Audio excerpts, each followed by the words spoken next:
Bonjour madame, bonjour messieurs, bienvenue à cette édition en français de la télévision Renaissance, l'édition de ce lundi 20 avril 2020. Les titres pour démarrer. Les juridictions internationales devraient se saisir des crimes et exécutions extrajudiciaires qui sont en train d'être commis dans cette période préélectorale. L'appel est de la coalition CFO-AOCHA sur base des exemples et des cas d'arrestation et d'assassinat à des mobiles politico-ethniques ces derniers jours. Vous suivez au cours de ce journal Jérémy Minani, porte-parole de cette coalition. Et Agathon Rwasa, président du parti CNL, s'inquiète du sort qu'a connu l'avion présidentiel qui avait été acheté en 2016 par le gouvernement burundais, mais qui n'est plus opérationnel depuis 2017. Une situation qui n'étonne pas l'organisation de lutte contre les malversations économiques Olicom. Selon elle, même l'achat de cet avion a été caractérisé par des zones d'ombre. L'armée burundaise relance son incursion en RDC. D'autres militaires ont traversé la frontière vendredi dernier vers la presqu'île d'Ubwari pour affronter les mouvements rebelles qui seraient en RDC, disent-ils. Notre collègue Révérien Bazkamé va nous en dire plus vers la fin de cette édition. Voilà pour le sommaire.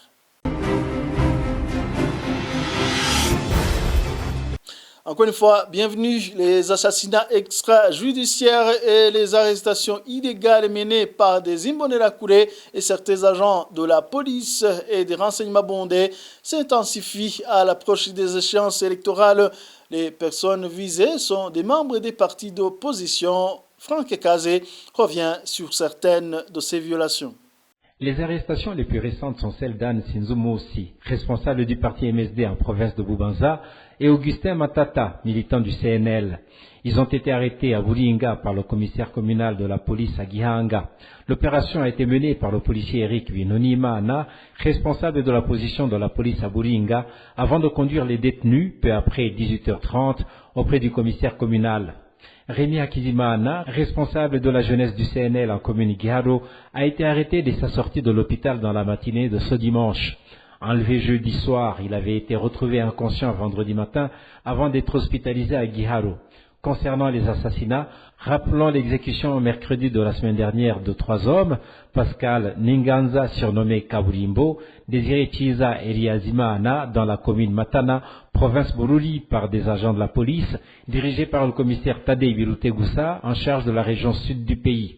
Cette exécution s'ajoute à un autre assassinat de Bosco Ngavirano.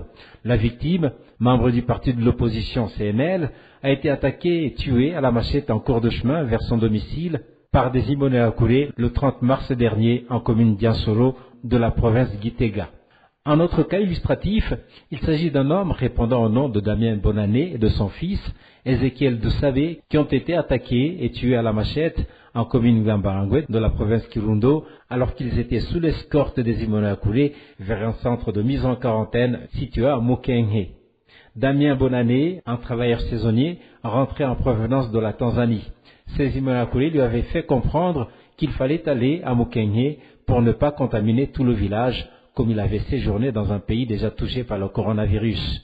Au cours de ce mois d'avril, plusieurs opposants, surtout des membres du parti CNL, ont été appréhendés et détenus dans différents cachots. D'autres ont choisi de fuir, de peur d'être appréhendés par la police et des Imbonerakure, selon différents rapports des organisations des défenseurs des droits de l'homme. Merci à Franck Kazé. Les juridictions internationales devraient être saisies pour les crimes, les exécutions extrajudiciaires qui sont en train d'être commis dans cette période préélectorale. C'est l'appel de la coalition CFO-AOCHA sur base des exemples de cas d'arrestation et d'assassinat des mobiles et politico-ethniques ces derniers jours. Jérémy Minani, porte-parole de cette coalition, regrette que tout cela se passe sous l'œil complaisant des institutions de l'État, entre autres la justice et les corps de sécurité. Suivez-le. Des crimes contre l'humanité à grande échelle sont en cours dans notre pays. On voit des personnes qui sont arrêtées, qui disparaissent des radars. On ne retrouve jamais leurs traces. On voit des personnes qui sont arrêtées et tout à coup on retrouve leurs corps, leurs cadavres dans les rues, dans les rivières, même dans les forêts. Et le point commun de ces victimes, c'est qu'ils sont perçus comme des membres réels ou supposés de l'opposition ou de la société civile.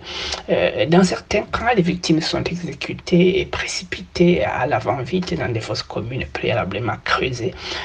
L'exemple le plus choquant que l'on peut donner, c'est l'exécution extrajudiciaire de 3 personnes dans la province de Bolivie, en commune Matana, dans la nuit du 15 au 16 avril. À côté de ces exécutions extrajudiciaires et disparitions forcées, chasse à l'homme, une répression féroce qui s'abat sur les déplacés intérieurs, notamment ceux du camp des réfugiés, des déplacés de Lohororo en province d'Ongozi.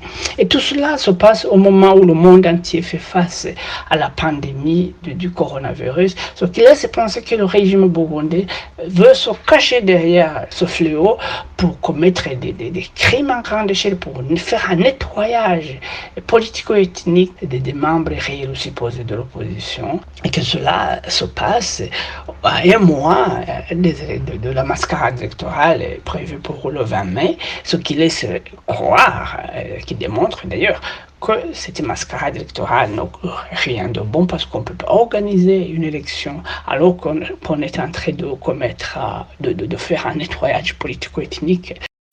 Politique à présent, les jeunes récalcitrants seront traduits devant la justice sur instigation d'autres jeunes. Il s'agit là de l'un des engagements des représentants des jeunes, des partis politiques et de la société civile à l'issue d'une formation sur leur contribution pendant et après le processus électoral.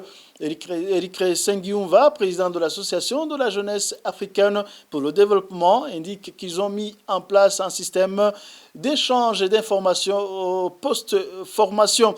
Il indique que la priorité sont les conseils aux autres jeunes. Je vous prie de le suivre.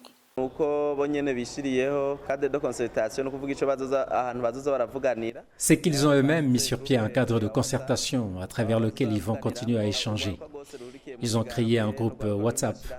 Tous les jeunes membres des partis politiques et d'associations se sont engagés à instaurer le cadre de concertation au niveau de la province et de la commune pour échanger des idées, pour conseiller les jeunes qui ne respecteront pas la ligne de conduite que nous nous sommes fixés ici.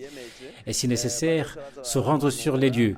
Et s'il y en a qui exagèrent, les référer à la justice qui va lui confectionner un dossier. Le but est de faire de nous des jeunes capables de bâtir notre nation, être les garants de la paix et de la sécurité, comme on s'y est engagé pendant ces travaux de 3 jours.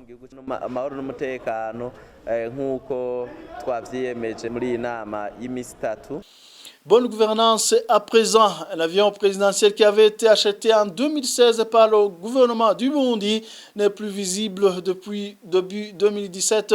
Cela a été dit par le député Agathon Rwasa dans l'émission Kunama qui passe sur la radio Isanganiro. L'organisation de lutte contre les malversations économiques Olicom, qui a fait des investigations sur ce dossier, dénonce une zone d'ombre qui a caractérisé même l'achat de cet avion. L'Olicom demande à celui qui remportera les prochaines élections présidentielles d'ordonner un audit sur les malversations liées à cet avion présidentiel. Thierry Wigirindavi. Agathon Rwasa, le premier vice-président de l'Assemblée nationale et aussi candidat aux élections présidentielles de mai prochain, déplore la disparition d'un avion présidentiel acheté en 2016. Là où le bas blesse selon cet élu du peuple, même dans le budget de l'État, il y a une prévision d'un fonds alloué à l'entretien d'un avion qui n'existe même pas.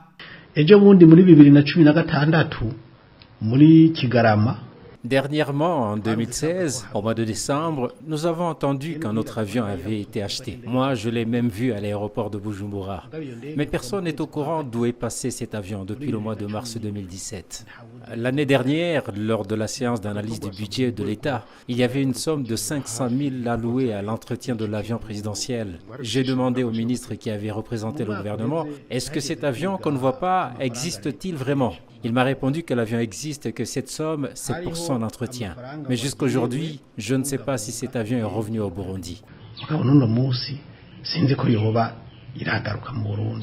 En 2016, l'Observatoire de lutte contre la corruption et les malversations économiques a diligenté une enquête pour connaître la provenance des fonds qui ont servi à l'achat du nouveau jet présidentiel. Un achat qui était entouré d'une certaine opacité selon l'organisation dirigée par Gabriel Rufyiri. Selon ce dernier, l'avion a été acheté avec l'argent d'une société sud-africaine qui a reçu le permis d'extraction du Niké de Musongati.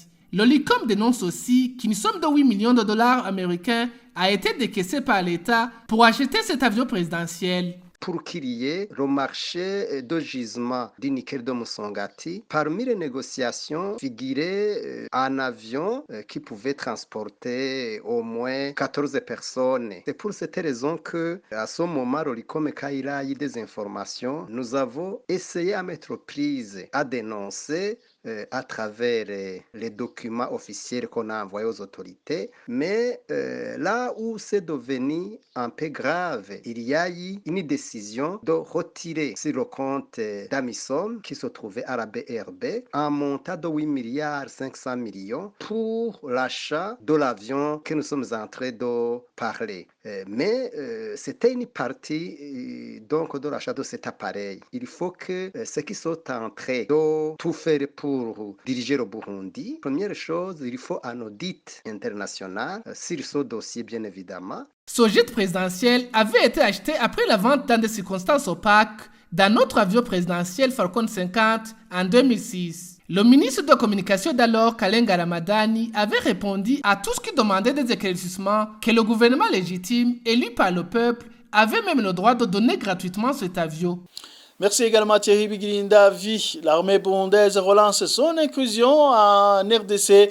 Les militaires qui étaient en pause à Rumonge ont traversé la frontière vendredi dernier vers la presqu'île de Douboari. Ils auraient déjà rejoint leurs collègues qui sont dans les montagnes de Fizi depuis des semaines pour affronter les mouvements rebelles qui seraient en RDC. Leurs munitions leur parviendra par le biais d'une compagnie du camp d'Ogatumba qui doit traverser d'ici peu de jours en collaboration avec les Imbonerakure de la province de Cibitoke, n'est-ce pas, Révérien Bazikamni? C'était vers 21h de ce vendredi dernier que ces militaires burundais ont traversé la frontière à bord des bateaux de pêche à partir de la plage de Rumonge. Ils sont à peu près à 600, dont la majorité est du 112e bataillon de Cibitoke selon nos sources militaires. La destination comme prévu est la presqu'île de Douboari, puis la marche vers les montagnes d'Ofizi où sont installés près de 700 de leurs collègues il y a quelques semaines. Le commandant du 112e bataillon, qui est également le chef de cette mission, a traversé la frontière burundo-congolaise samedi dernier en destination d'Ofizi pour rejoindre ses troupes. Lieutenant-colonel Ildefonse Baranyikwa et ses agents de transmission étaient en civil et ont été accueillis par certains éléments des rebelles locaux nommés Gumino en collaboration avec Iner de Maïmaï qui sont par ailleurs associés dans cette émission, comme nos sources militaires le confirment. Pour le moment, ils n'attendent que l'arrivée des munitions qui viendront du camp Cibitoke. Nos sources militaires précisent qu'une compagnie du camp Katumba est en attente au camp Cibitoke pour ce ravitaillement des munitions qui serait, selon certaines sources, à la ferme de la réserve de Lukoko. Ils attendraient le recrutement des Imbonerakure en cours, qui les aideront notamment au transport de ces munitions vers Fizi en RDC. Nos sources font savoir que les recrutements visent presque toutes les communes de la province de Cibitoke. La brigade spéciale pour la protection des institutions BSPI, la police militaire, le Kangakumbu, le 112e bataillon et le 212e bataillon ont déployé les éléments dans cette émission et des éléments des Imbonerakure, en plus des mercenaires de la bande des Gumino et celle d'une partie des Maïmaï. Nous avons essayé de joindre par téléphone le colonel Fleury Biyereke pour de plus amples éclaircissements sur ces déplacements de l'armée burundaise au-delà des frontières, mais sans succès. Merci également, Révérien Bazikamne. En bref, avant de clore cette édition, les 4 reporters du groupe de presse Iwachu totalisent ce lundi 182 jours d'incarcération. Ils ont été condamnés à 2 ans et demi de prison et d'une amende d'1 million chacun par le tribunal de grande instance à Bubanza. Pour rappel, ils ont été arrêtés le 22 octobre dernier à Bubanza, où ils sont allés en commune d'Omusigati pour un reportage sur les affrontements qui opposaient des rebelles et forces de l'ordre. Christine Kamikazi, Agnès Ndiroussa, Terence Mozenzi et Gide Arimana sont accusés de tentative d'atteinte à la sécurité intérieure de l'État. Et voilà cet élément qui met un point final à cette édition. Merci pour votre attention. À la prochaine.